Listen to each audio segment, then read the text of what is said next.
నమస్తే, welcome to college TV. TPCC general vice president Kota Neelima గారు ఉన్నారు. మనం మాట్లాడే ప్రయత్నం చేద్దాం. నమస్తే మేడం. నమస్కారం మేడం, బీజీబీ రామ్జీ అనే కూడా పథకం కూడా తీసుకొచ్చారు. ఆ పథకం కూడా చాలా వరకు కూడా ఉపాధి హామీ కిందనే ఉంది. కాకపోతే అందులో గాంధీ అని తొలగించడం కూడా చూసాం. కాబట్టి ఏం ప్రయోజనాలు ఉన్నాయి, ఎలాంటి ప్రయోజనాలు ఉన్నాయి మేడం?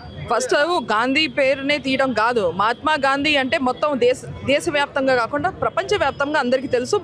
బీద జనులకి, బడుగు బలహీన వర్గాలకి ఒక లీడరు, ఒక మారు పేరు మహాత్మా గాంధీ అంటే. గాంధీయిజం అంటేనే ఒక సెక్యులర్ సోషలిస్ట్, ప్రజలకి వెల్ఫేర్ చేసే ఒక ఐడియాలజీ.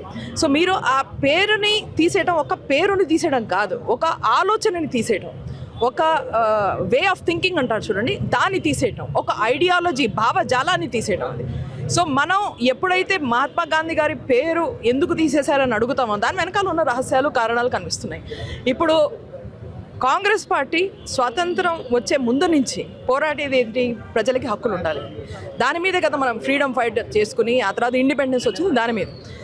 బీజేపీ ఆ సమయంలో కూడాను ప్రజలకి ఓటు హక్కు అందరికీ రాకూడదని ఆర్ఎస్ఎస్ భావజాలంలో ఉన్న రిప్రజెంటేటివ్స్, అప్పుడు మనం ఎప్పుడైతే కాన్స్టిట్యూషన్ రాసాం, ప్రజలకి ఓటు హక్కు రాకూడదని బీద ప్రజలకి. అలాగే ఈ తర్వాత ఆర్టీఐ తీసుకొచ్చిన తర్వాత రైట్ టు ఇన్ఫర్మేషన్ యాక్ట్ ఎప్పుడైతే కాంగ్రెస్ పార్టీ తీసుకొచ్చిందో దాని తర్వాత దానికి రైట్ టు ఇన్ఫర్మేషన్ దాన్ని డైల్యూట్ చేయడం, ల్యాండ్ ఎక్విజిషన్ ఆ రైట్ని డైల్యూట్ చేయడం, అలాగే ఫారెస్ట్ రైట్స్ దాన్ని డైల్యూట్ చేయడం, ప్రతి హక్కు ఏదైతే కాంగ్రెస్ పార్టీ తీసుకొచ్చిందో ఓటు హక్కుతో కూడా ఓట్ చోరీ చేయడం. సో మనం అర్థం చేసుకోవాల్సింది ఏంటంటే వాళ్ళ ప్లానింగ్, వాళ్ళ పెద్ద ప్లాను ప్రజల దగ్గర నుంచి ఎంతవరకు హక్కులు మీరు తీసేసుకుంటారో మీరు కార్పొరేట్ బిజినెస్ మ్యాన్ని స్ట్రాంగ్ చేయడం కుదురుతుంది. అంబానీ, అడానీ వీళ్ళకి అగెన్స్ట్గా ఫైట్ చేసేది ఎవరు? సామాన్య జనులు. వాళ్ళకి హక్కులు ఉంటేనే కదా వాళ్ళు ఫైట్ చేయగలరు. ఆ హక్కులే తీసేస్తే అంబానీ, అడానీ మన పాతకాలం రాజుల్లాగా మొత్తం దేశాన్ని వాళ్ళు ఏలినట్టు కుదురుతుంది. అంటే ఉపాధి హామీ పనిలో కూడా చూసుకున్నట్లయితే ఇంతకుముందు ప్రభుత్వం, కేంద్ర ప్రభుత్వం పూర్తిగా భరించేది. ఇప్పుడు కేంద్ర ప్రభుత్వం 60%, తర్వాత రాష్ట్ర ప్రభుత్వం 40% తీసుకుంటుందని కూడా చెప్తున్నారు. ఎట్లా చూసుకోవచ్చు? అంటే రాష్ట్ర ప్రభుత్వం ప్రజలకు ఇవ్వడానికి ఏమన్నా వెనకడుగేస్తుందా? ఖచ్చితంగా ఇప్పుడు ఆర్థిక పరిస్థితులు రాజ్యాలు ఎన్ని ఉన్నాయో, స్టేట్స్ ఎన్ని ఉన్నాయో మీరు అన్ని చోట్ల చూడగలరు. ఆర్థిక పరిస్థితి చాలా బలహీనంగా ఉంది రాజ్యాల్లో. వాళ్ళకి శాలరీస్ ఇవ్వడానికే కష్టంగా ఉంది. అలా కాకుండా రాజ్యాలకి కూడా ఎన్నో బాధ్యతలు ఉంటాయి. గరీబోళ్ళకి వాళ్ళు పెన్షన్లు ఇవ్వాలి, రేషన్ ఇవ్వాలి, అంతా ఇవన్నీ చేసుకున్న తర్వాత మన కాంగ్రెస్ పార్టీ హయాంలో స్టేట్స్కి అంత ఆర్థిక బలం ఉండదు. కాబట్టి ఈ పేదలకి ఉపాధి పథకం అనేది సెంటర్ మ్యాక్సిమం డబ్బులు పెట్టి మనం చేద్దాం అని ఆ హక్కును తీసుకొచ్చింది. ఎందుకు? ఆ హక్కు ఉండాలి కదా. ఉండాలి అంటే సెంటర్ సపోర్ట్ చేయాలి, స్టేట్ గవర్నమెంట్స్ని సపోర్ట్ చేయడం. కానీ బీజేపీ ఏం చేసింది? దానంతా రివర్స్ చేసి మొత్తం భారం స్టేట్ మీద వేసింది. వీళ్ళ పని ఏంటంటే ఎలాగోలా కొన్ని రోజుల తర్వాత, కొన్ని నెలల తర్వాత, ఒక సంవత్సరం తర్వాత ఈ ఉపాధి హామీ చట్టమే లేకుండా ప్రజలకి, బీద ప్రజలకి ఈ హక్కు కూడా తీసేసుకునే ప్రయత్నం చేస్తోంది. బీజేపీ రామ్జీ వల్ల నష్టాలు ప్రజలకు ఎలాంటి నష్టాలు కలుగుతాయి? 60 రోజులు ఉపాధి ఉండదు, అన్ఎంప్లాయ్మెంట్ ఎక్కువ అయిపోతుంది. ఆల్రెడీ మనకి చూస్తున్నాం, గ్రామాల్లోంచి ప్రజలు సిటీస్లోకి వచ్చేస్తున్నారు.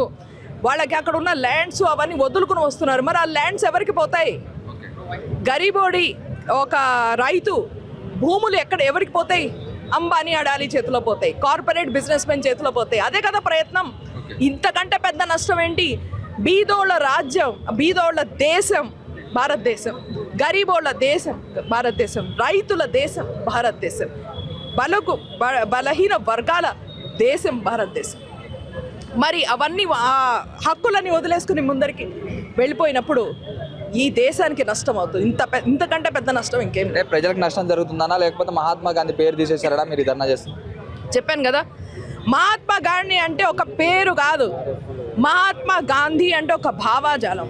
మహాత్మా గాంధీ అంటే ప్రతి ఈ భారతీయుడి గుండె చప్పుడు. మీరు అదొక పేరని దాన్ని లైట్గా తీసిపారేయకండి. మహాత్మా గాంధీ అంటే రాష్ట్రపిత, మనకి ప్రౌడ్ ఫీల్ చేసే మనిషి. ప్రపంచంలో ఏ మూల వెళ్ళినా భారతదేశం అంటే మహాత్మా గాంధీ అంటారు. అంటే మన దేశంలో అయినా స్వతంత్రత మనకేదైతే మనం ఫైట్ చేసామో, ఫ్రీడమ్ స్ట్రగుల్, దాని నుంచి ఇన్స్పిరేషన్ తీసుకుని ఎన్నో దేశాలు ఫ్రీ అయినాయి. ఆ టైంలో ఎన్నో దేశాలకి ఒక ఆదర్శంగా నిలిచిన మన father of the nation Mahatma Gandhi. So ఒక పేరు తొలగించడం కాదు, బీద ప్రజలకి సామాన్య జనులకి నష్టం చేయడం జరుగుతోంది. దీన్ని చూస్తూ ఊరుకునేది లేదు. ఈ రోజున మీరు ఇక్కడ చూస్తున్న ఆందోళన ఒక పాటు సనత్ నగర్లో చేస్తున్నది. ప్రతి ఇంటికి వెళ్ళి, సనత్ నగర్లోనే కాదు మొత్తం తెలంగాణలో, అలాగే వేలాది మంది, లక్షలాది మంది మొత్తం దేశంలో ఏఐసిసి ఇన్స్ట్రక్షన్స్ మేరకు ఈ ఆందోళన చేస్తున్నారు.